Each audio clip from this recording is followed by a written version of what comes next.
Hey guys, and welcome back to our adventures in Minecraft. As always, I am DemonFire93, and last episode, we didn't really get much accomplished. But we did set up the plans for the cactus farm. Automated cactus farm, too. And I believe it can be layered, but I don't think I'm going to layer it. I've got the plans right in front of me. It is 13 by 13 by 5, and so we are going to be digging it out. Oh boy, how much fun is that? Not very, but it has to be done. All of it will collect into this hopper, and I've already dug out 6 that way from this point, so we've got 1, 2, 3, 4, 5, 6. There we go. Okay. I'm the count. Ha ha ha. Alright, so before I actually get started and everything, I will, well, while I'm working, I guess I should say, I was rethinking, I guess, the way that I record things, because I mean Minecraft stuff I record relatively close to live. It can be within a couple days to a couple hours that I'm actually recording from when you guys are actually when it actually goes up and you guys can actually see it. But most of my other series, Batman, Spyro, and Heroes of Might and Magic, and Portal, I've been recording those in sessions because they're half-hour long episodes usually, and I record them as, oh my gosh, mouse, like 3 episodes at a time, so that's 3 weeks in advance. 2, 3, 4, 5, 6. So 1, 2, 3, 4, 5, 6. Okay. So I've been rethinking that system because I was just editing my most recent Spyro episode, and boy am I cynical in it. I mean, it's episode 12, so it is the last episode of the session of 3, because it would have been 10, 11, and 12 that I recorded them all. And I mean, Spyro is just a game that can get kind of frustrating with the stuff that happens in it, to the point where by the end of the 3rd episode, I am like swearing every other word. And I mean, I don't censor myself, obviously, but I don't want to have that uploaded because that's not good content, just swearing constantly. Because it's not my intention, it's just I get frustrated with the game after playing for an hour and a half, and it's constantly dying and losing. And so I've been thinking of evaluating my plan for that, or I am re-evaluating my recording schedule for those, and thinking of maybe making it less than, or at least for Spyro, because Spyro can get frustrating. Doesn't always, and a lot of the levels are really fun, but there are just enough of those that are so frustrating that just make you want to kill someone. And I don't want to kill someone, so I would rather work a system out where I'm not getting pissed at the game and you guys aren't seeing me at my worst.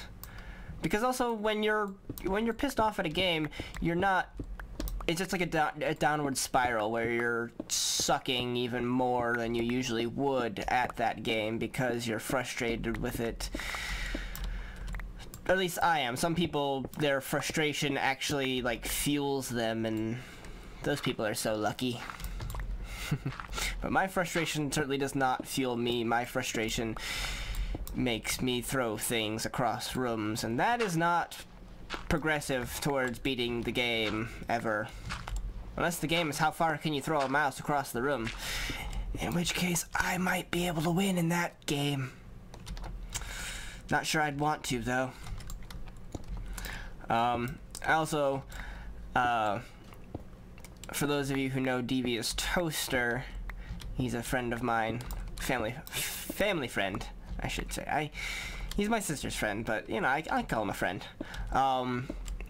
He commented on one of my Spyro videos saying, "Wow, you were really pissed right off the bat." And I watched it back after he had commented that, and I was like, oh yeah.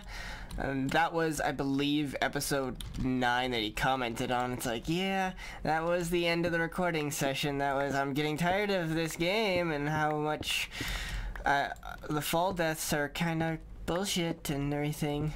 But I mean, there's the difference between the real frustration, I hate this game so much right now, and the frustration of just joking frustration, where it's like, oh no, Spyro, what did you do? You fell off the cliff, you dumbass! That's me joking. I've actually not had, well, I've had a couple moments in Spyro where I was furious, but I was those were moments where I'm completely silent in the video. So I believe, oh boy, it needs to actually be a little bit taller than 5, because 5 is where the baseline is, and this is actually a couple blocks below that. So this is 1, 2, 3, 4, 5. We'll just dig this all out, and then I will check with the schematics again. Let's just get rid of all the stone. Oh, hello. So that I don't have to use my Silk Touch pick. Because I want smooth stone, don't need Silk Touch for the rest. So I have not gotten any feedback yet on the next game I should buy for Steam. Again, the options for the games are The Escapists, Hand of Fate, and Grow Home. I've seen a little bit of each one, and I can't decide. I mean, I know which one I want to play first because of replayability value. There's a couple of them that have, or the two of them have a high replayability value, as well as like longevity. Two of them where I would be playing them for a very long time, whereas the other one doesn't. It's just, hey, play this game, and once you're done, you're done. You don't really go back to it. And it's rather short. For those of you who know all 3 of those games, you guys can figure out which ones are which. But I wasn't sure which ones I would want. I mean, I know I want to play all of them. Oh, I bet some of these have been going into this hopper, huh? I'm trying to click on the chest, damn it. Huh, wow. Surprisingly, none of it has actually gone in the hopper. That's amazing. So, now we're down here. Okay. So for those who don't know anything about those games, I can explain each of them a little bit and give you guys an idea of what one you might want to have me play more. The Escapists is a...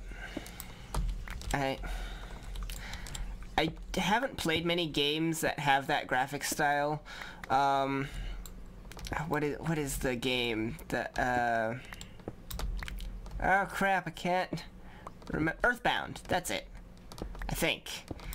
If I get this wrong, so many people are going to yell at me. But I believe it's Earthbound that has that sort of graphic style with this character sprites and everything. But The Escapist is basically a game in which you are stuck in prison, and your goal is to escape. And then there are many different levels of which you can escape from. There's the easy levels, and then it gets harder and harder to escape as time goes on. You just gotta make plans on how to escape and try them out and figure out. It's a puzzle style game kinda, where you're trying to figure out, alright, well, how do I do this, and what can I do? Do I want to take all the plastic spoons from the cafeteria and try and dig a tunnel out of here in the middle of the night and risk getting shot at by snipers in the sniper towers? Or do I do this? And there's guards that will do random searches, so sometimes your cell could be searched, so you want to make sure you don't have confiscated items in your dresser that's in your cell. But there's also like if you get either shot by the snipers or just beaten down by the guards, they will take all of your items that are contraband, like, you know, oh yeah, you're allowed to have plastic forks and plastic knives because that's what you use to eat with, but somebody got a piece of glass, oh no, that's not right, somehow they snuck a piece of glass in here, a shard of glass that you could use to craft a weapon to shank a guard. So it's a really cool looking game with Earthbound style graphics. Yet again, if I'm wrong about that, please forgive me. Oh, excuse me. Had Olive Garden for dinner, and it's coming back to bite me in the ass. Damn you, spaghetti, for making me gassy. My apologies. But other than that, I mean, I don't want to give too much away about it, but that's all that we need to know about that one. Hand of Fate. Oh, Hand of Fate looks so good, and I can't wait to play it. It's so much fun. I haven't played it yet. I don't know if it's so much fun, but I've watched plenty of it. That one I've been watching like crazy. Every single video that a couple different YouTubers have done, I've watched. But that is basically a deck building game in which you are against the dealer, who has an amazing narration voice, and it's kind of like a Dungeons and Dragons sort of thing, where you get armor. Well, no, I shouldn't say it's a Dungeons and Dragons sort of thing, but it is a role-playing sort of thing, and you go through dungeons. So I mean, you could say it's Dungeons and Dragons, but all the hardcore Dungeons and Dragons fans would yell at you and say that, no, that's not anywhere near it. And I would say, oh, cut me some slack. I don't play Dungeons and Dragons. Sheesh. But it's basically, you go through, you're an adventurer, and you'll get a certain card monster that you have to fight at the beginning of the level. It's like, oh hey, you got the Jack of Skulls.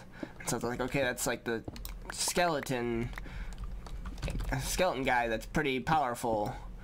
Not as powerful, obviously, as the Jack of, or the Queen of Skulls or King of Skulls, but still pretty powerful, and has certain abilities and everything. And you go through different levels. You're basically like a pawn, like a chess piece sort of thing, and you'll go around the different cards from card to card, and the dealer will flip them over and reveal what they are. And it's like, oh, you've run upon some goblins in the middle of the night. You find yourself asleep, or you wake up to find goblins taking your belongings, and you have to try and stop them. And so it turns from a card game then into an actual video game with a Batman / Assassin's Creed style combat system. And it is so much fun. I mean, it looks so much fun. I really want to play it. But that is actually not the one that I wanted to play first. And like I said, it's up to you guys which one I should play first. That one sounds the most appealing, I think, to everybody, but it's also got a lot of longevity to it. Grow Home is the last one. And oh, I've wanted to play that one too. It is so good. Just a Valve. No. Yes? Is it Valve? I think. Possibly. 1, 2, 3, 4, 5. Okay, so we got to clear out that last layer there.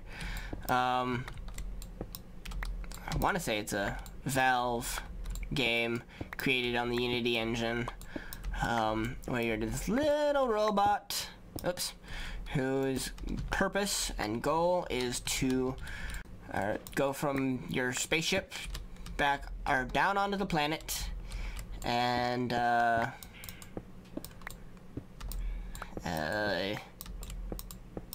grow this plant that has sprouted on the planet, and it's a star flower, I think, or something like that, and you just grow it up 2,000 meters to get back to your ship, and has all this fun stuff with collecting like specimens, and it has a, I forget what they called it. It was like a progressive moving style or something like that. I don't remember, but it was like, basically the way that I think of it is you're moving as a drunk. Like, you've got momentum behind you. It's like your character has just learned how to walk. And so sometimes you'll be walking around and you can't stop because you've picked up a lot of momentum, and it takes a minute for you to actually stop yourself. But it's a lot of fun, and you're supposed to climb the plant and then grab onto the small sprouts and shoot, like, ride them to their different islands, like floating islands that can sustain, or that can fuel it, I guess. Have enough nutrients in them to make the star plant grow more. And it just looks really cool. I don't have any sticks. Oak wood. Give me the oak wood. So those are the 3 games. After playing Portal 2, we will be playing SBCG4AP, and then after that one is when I'm looking for the answer to which of these games I should play next. Whoa. Is that okay, that was a glitch. I was like, I didn't remember breaking out into the sunlight there. What the hell? So, those are our 3 games. I have plenty of others on my Steam list. In fact, let's give you guys a little sample of some of them. Or, not sample like play them right now, but I mean sample like let's read some of them off. I've just got the sheet of paper right here. Don't Starve! FTL! Payday 2, Scribblenauts, and Binding of Isaac. Yes, those. Oh no, not just the Binding of Isaac, but Rebirth, the new version of that one. I'm looking forward to that one. That one is going to be another one of those. That'll be towards the end when I've run out of other Steam games to play because of how much replayability that has. It's ridiculous the amount of replayability that Isaac has. Oh my gosh. You could just play it for hours and hours and days upon days, and might not ever actually come to a distinct ending to it. So, really quick, I'm going to cut away and look at where I am, how much higher I might need to bring it. And then I will bring you guys back once I figure that out. And maybe then I'll be less gassy. So we'll be right back.